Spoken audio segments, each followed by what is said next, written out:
Hi, welcome back to our discussion. +1 political സയൻസിലെ last time revision discussions ആണ്. 8ാമത്തെ പാഠമാണ് ഇനി നമുക്ക് ഡിസ്കസ് ചെയ്യാനുള്ളത്. അതിൽ നമ്മൾ എക്സ്പെക്ട് ചെയ്യുന്ന ക്വസ്റ്റ്യൻസ് എന്തൊക്കെയാണ് എന്നുള്ളത് നോക്കാം. ആദ്യം ഓൺവേഡ് ക്വസ്റ്റ്യൻസ് ആണ് നമ്മൾ സാധാരണ നോക്കാറുള്ളത്.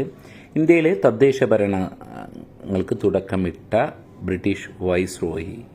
ഓക്കെ, നമ്മുടെ പാഠം പ്രാദേശിക ഗവൺമെൻറ്, ലോക്കൽ സെൽഫ് ഗവൺമെൻറ് ആണ്. ഓക്കെ, അപ്പോൾ തദ്ദേശ ഭരണങ്ങൾക്ക് ലോക്കൽ സെൽഫ് ഗവൺമെൻറ്റിന് തുടക്കമിട്ട വൈസ്രോയി ആരാണെന്ന് ലോർഡ് റിപ്പൺ പ്രഭുവാണ്. 1989 തദ്ദേശ ഗവൺമെൻറ്റുകൾക്ക് ഭരണഘടനാപരമായിട്ടുള്ള അംഗീകാരം നൽകണമെന്ന് ശുപാർശ ചെയ്ത കമ്മിറ്റിയാണ് PK തുംഗം കമ്മിറ്റി. ഓക്കെ, ദെൻ ഏറ്റവും ഇമ്പോർട്ടൻ്റ് ആണ് 73ാം ഭേദഗതി എന്തുമായി ബന്ധപ്പെട്ടാണ്? പഞ്ചായത്ത് രാജ് ആണ്.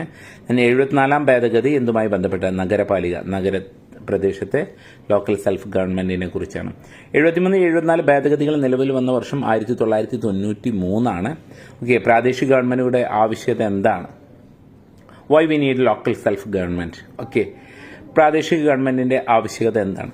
ഗ്രാമതലത്തിലും ജില്ലാ തലത്തിലും ഉള്ള ഗവൺമെന്റിനെയാണ് പ്രാദേശിക ഗവൺമെന്റ് അഥവാ തദ്ദേശ ഗവൺമെന്റ് എന്ന് പറയുന്നത്. നമ്മുടെ നാട്ടിലുള്ള ജില്ലാ പഞ്ചായത്ത്, ബ്ലോക്ക് പഞ്ചായത്ത്, ഗ്രാമപഞ്ചായത്ത്, ഇതെല്ലാം പ്രാദേശിക ഗവൺമെൻറ്. അതുപോലെ തന്നെ നഗരപ്രദേശത്ത് കാണുന്ന കോർപ്പറേഷനും അതുപോലെ തന്നെ മുനിസിപ്പാലിറ്റി, അതുപോലെ ഇതൊക്കെ എന്തിൻ്റെ ഭാഗമാണ്?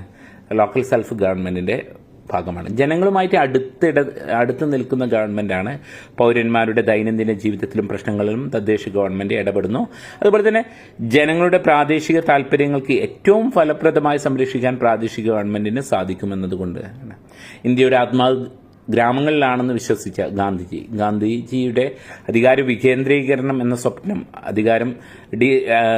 ഡീസെൻട്രലൈസേഷൻ ഓഫ് പവർ, അധികാര വികേന്ദ്രീകരണം എന്ന സ്വപ്നം നടപ്പിലായത് ലോക്കൽ സെൽഫ് ഗവൺമെന്റിലൂടെയാണ്. ശ്രദ്ധിക്കുക, 1947 സ്വാതന്ത്ര്യമായിട്ട് നമ്മൾ ലോക്കൽ സെൽഫ് ഗവൺമെന്റ് പ്രവർത്തനങ്ങൾ ആരംഭിക്കുന്നത് 93 എന്ന് ഓർത്തു വെക്കുക. ഓക്കെ, അതിന് 57 പഞ്ചായത്ത് രാജ് ആക്ടുകൾ വരുന്നുണ്ട്, പക്ഷേ 93 അത് ഇന്ത്യയിൽ ഒട്ടാകെ നടപ്പിലാക്കിയത്. ഓക്കെ, 73-74 ഭേദഗതി കൊണ്ടുവന്ന മാറ്റങ്ങൾ എന്തെല്ലാം? ചോദ്യങ്ങളുണ്ട്. ഇമ്പോർട്ടൻ്റ് ആയിട്ടുള്ള ക്വസ്റ്റ്യൻ ആണ്.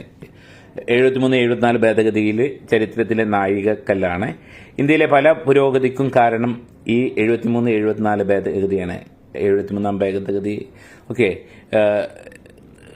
ഗ്രാമപ്രദേശങ്ങളിലുള്ള ലോക്കൽ സെൽഫ് ഗവൺമെൻറ്റാണ്. നഗരപാലികയാണ് 73ാം ഭേദഗതി ഗ്രാമപ്രദേശങ്ങളെ പ്രാദേശിക ഗവൺമെൻറ്റുകളെ സംബന്ധിക്കുന്ന പഞ്ചായത്ത് രാജ് സ്ഥാപനങ്ങളാണ്. 74ാം ഭേദഗതി നഗരപ്രദേശിലെ നഗരപാലിക സംവിധാനം ഓക്കെ, ഈ പ്രദേശത്തെ ഭരണവുമായി ബന്ധപ്പെട്ടാണ്. 1992 ഇന്ത്യൻ പാർലമെന്റ് 73-74 ഭേദഗതി പാസാക്കി. 93 ഇവ പ്രാബല്യത്തിൽ വന്നു എന്നുള്ളതാണ്. ഓക്കെ, ഇനി 73ാം ഭേദഗതിയുടെ എക്സ്ക്ലൂസീവായിട്ട് നോക്കാം. എന്താണ് 73ാം ഭേദഗതി? 73ാം ഭേദഗതി ഇന്ത്യയിലെ പഞ്ചായത്ത് രാജ് സ്ഥാപനങ്ങളിൽ വിപ്ലവകരമായിട്ടുള്ള മാറ്റങ്ങൾ കൊണ്ടുവന്നു. ത്രിതല ഘടന കൊണ്ടുവന്നു. ഓക്കെ, ത്രിതല ഘടന എന്ന് പറഞ്ഞാൽ ജില്ലാ പഞ്ചായത്ത്, ബ്ലോക്ക് പഞ്ചായത്ത്, ഗ്രാമപഞ്ചായത്ത്, ഈ 3 ത്രിതല ഭരണ സംവിധാനം കൊണ്ടുവന്നു എന്നുള്ളതാണ്.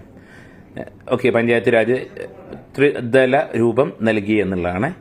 ദെൻ അടുത്തത് വില്ലേജ് തലത്തിലും ഗ്രാമപഞ്ചായത്തിലും, വില്ലേജ് തലത്തിൽ, അതുപോലെ തന്നെ മധ്യതലത്തിൽ ബ്ലോക്ക് പഞ്ചായത്ത്, അതുപോലെ തന്നെ ഗ്രാമതലത്തിൽ അത് നമ്മുടെ ഗ്രാമപഞ്ചായത്ത്. അതുപോലെ തന്നെ തെരഞ്ഞെടുപ്പ് സംവിധാനം ഓരോ 5 വർഷം കൂടുമ്പോഴും പീരിയോഡിക്കലായിട്ടുള്ള തെരഞ്ഞെടുപ്പ് 73-74 ഭേദഗതികൾ തിരഞ്ഞെടുപ്പിന് വ്യവസ്ഥ ചെയ്യുന്നുണ്ട്. അതിനു വേണ്ടിയിട്ട് സംസ്ഥാന തെരഞ്ഞെടുപ്പ് കമ്മീഷന് തന്നെ നിലവിൽ വന്നിട്ടുണ്ട്. പഞ്ചായത്ത് അല്ലെങ്കിൽ 73-74 ഭേദഗതി പ്രകാരം ലോക്കൽ സെൽഫ് ഗവൺമെന്റിലേക്കുള്ള തെരഞ്ഞെടുപ്പ് നടത്തുന്നതിന് വേണ്ടിയിട്ട് ഒരു സംവിധാനം കൊണ്ടുവന്നിട്ടുണ്ട്. സംസ്ഥാന തെരഞ്ഞെടുപ്പ് കമ്മീഷൻ അതിന് ബന്ധപ്പെട്ടാണ് സംവരണം ഏർപ്പെടുത്തി എന്നുള്ളതാണ്. ആദ്യം 1/3 സീറ്റുകൾ സ്ത്രീകൾക്ക് ഉണ്ടായിരുന്നു. ഇപ്പോൾ പകുതിയിൽ 50% സീറ്റുകൾ സ്ത്രീകൾക്കാണ് സംവരണം ചെയ്തിട്ടുള്ളത്. അതുപോലെ തന്നെ പട്ടികജാതിക്കാർക്കും പട്ടികവർഗ്ഗക്കാർക്കും അവരുടെ ജനസംഖ്യക്ക് അനുപാതമായിട്ടുള്ളത് അതുപോലെ തന്നെ വിഷയങ്ങൾ കൈമാറ്റമുണ്ട്. 73-ാം ഭേദഗതി പ്രകാരം സംസ്ഥാന ലിസ്റ്റിലുണ്ടായിരുന്ന 11 പട്ടികയിലെ 29 വിഷയങ്ങൾ പഞ്ചായത്ത് രാജിന് കൈമാറി. ഈ വിഷയങ്ങൾ മുമ്പ് സംസ്ഥാന ലിസ്റ്റിൽപ്പെട്ടതായിരുന്നു. അവ ഏതൊക്കെയെന്ന് നോക്കാം. പ്രധാനപ്പെട്ട 11-ാം പട്ടികയിലെ പ്രധാന വിഷയങ്ങൾ ചിലത് താഴെ കൊടുക്കുന്നു. കൃഷി, ചെറിയ തോതിലുള്ള ജലസേചനം, ഗ്രാമീണ വീട് നിർമ്മാണം, റോഡുകൾ, ദാരിദ്ര്യ നിർമ്മാർജ്ജന പരിപാടി, പ്രൈമറി സെക്കൻഡറി സ്കൂൾ ഉൾപ്പെടെയുള്ള വിദ്യാഭ്യാസം, ഗ്രന്ഥശാലകൾ, സാംസ്കാരിക പ്രവർത്തനങ്ങൾ, കമ്പോളങ്ങൾ, അതുപോലെ ചന്തകൾ, അതുപോലെ തന്നെ കുടുംബക്ഷേമം, സാമൂഹ്യക്ഷേമം, അതുപോലെ തന്നെ പൊതുവരുന്നു. ഇതെല്ലാം സ്റ്റേറ്റ് ലിസ്റ്റിൽ നിന്ന് ഇതിലെ നിയമനിർമ്മാണങ്ങൾ നടത്താൻ പഞ്ചായത്തുകൾക്ക് അല്ലെങ്കിൽ ത്രിതല പഞ്ചായത്ത് സംവിധാനങ്ങൾക്ക് അവസരം നൽകി എന്നുള്ളതാണ്. അതുപോലെ തന്നെ സംസ്ഥാന തെരഞ്ഞെടുപ്പ് കമ്മീഷൻ നിലവിൽ വന്നു എന്നുള്ളത് നമ്മൾ നേരത്തെ പറഞ്ഞു. 73-ാം ഭേദഗതി പ്രകാരം സംസ്ഥാന ഗവൺമെന്റ് ഒരു സംസ്ഥാന തെരഞ്ഞെടുപ്പ് കമ്മീഷണറെ നിയമിക്കേണ്ടതുണ്ട്. പഞ്ചായത്ത് രാജ് സ്ഥാപനങ്ങളിലേക്കുള്ള തെരഞ്ഞെടുപ്പ് നടത്താനുള്ള ഉത്തരവാദിത്തം സംസ്ഥാന തെരഞ്ഞെടുപ്പ് കമ്മീഷണർക്കാണ്.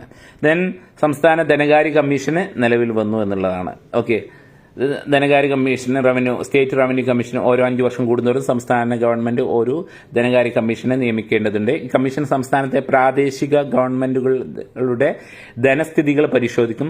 സംസ്ഥാനങ്ങൾക്കും പ്രാദേശിക ഗവൺമെന്റുകൾക്കും ഇടയിലുള്ള വരുമാന വിതരണത്തെ അത് വിലയിരുത്തും. ഇതൊക്കെയാണ് ഇതിലെ ഉള്ളത്. then 73-74 ഭേദഗതി രാജ്യത്ത് വിപ്ലവകരമായിട്ടുള്ള മാറ്റങ്ങൾക്ക് കാരണമായി. വികസനം താഴെ തട്ടിൽ നടപ്പിലാക്കാൻ ഇത് കാരണമായി. ഇത്രയേ ഉള്ളൂ ഈ പാഠത്തിൽ മെയിനായിട്ട്. അപ്പം എന്താണ് 73-ാം ഭേദഗതി, എന്താണ് 74-ാം ഭേദഗതി, ഇതുകൊണ്ടുള്ള മെച്ചം എന്തൊക്കെ, ഓക്കെ, ഇതെന്നാണ് കൊണ്ടുവന്നിട്ടുള്ളത്, ഇത് വികസനത്തെ എങ്ങനെ ബാധിച്ചു എന്നുള്ളതൊക്കെയാണ് നമുക്ക് ഡിസ്കസ് ചെയ്യാനുള്ളത്. ഓക്കെ, എന്തെങ്കിലും സംശയം ചോദിക്കാം. Thank you.